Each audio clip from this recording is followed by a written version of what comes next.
Hi friends, welcome back to my channel. Today I'm going to be talking through my art materials and why you really don't need much to get started.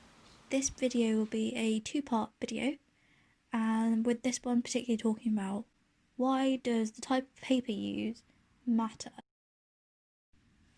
So I think one of the main things that really deter people from trying art is because they don't think that they have the right materials, or they think they need a special paintbrush or a special kind of paint, or the best kind of paint to make really great things.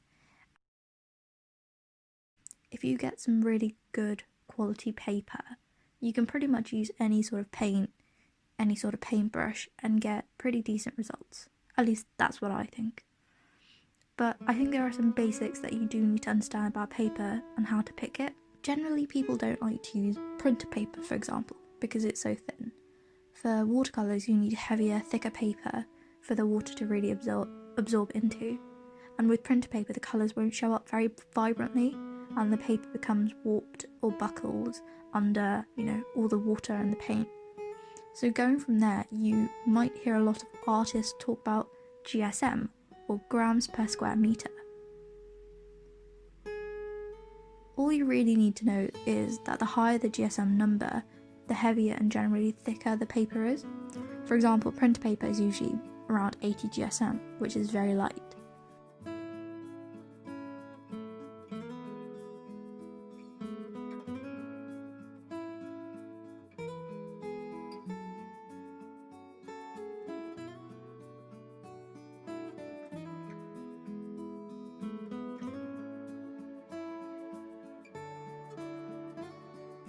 Now I'm just going to go through the types of paper that I use and the different types of GSM that you can get.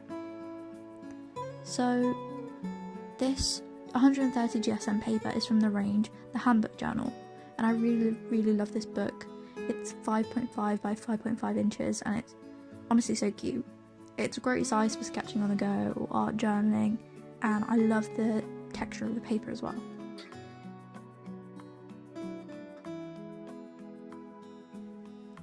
So I've heard a lot of people say that you should check if a paper has tooth, and I'm not gonna lie, I had no idea what that meant, but essentially it means the texture. So for printer paper, for example, there is basically no tooth because it's so smooth. The Handbook Journal has a fair bit of tooth, which means that the paint binds to the paper a bit better.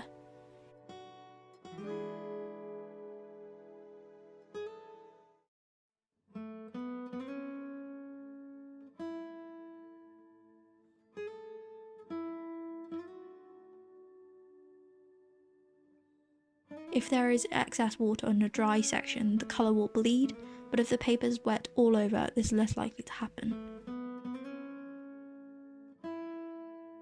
I also really like the Optimum Mixed Media paper from Rowney, which is actually 250 GSM, which is much heavier than the others.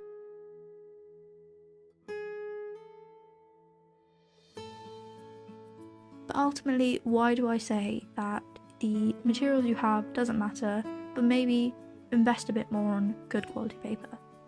Because at the end of the day, I have a really mismatched collection of paintbrushes and paints, some which are very old, and I think you can get some really good colours from that and really vibrant hues as well. And it just so happens that I have some good quality paper, and generally I can work with those colours a bit better because of that paper. So that's why I say it doesn't really matter if you have, really old paintbrushes. But I think I actually prefer the feel of the Handbook Journal a bit more, and it's slightly yellow toned and lighter, but it's completely down to personal preference.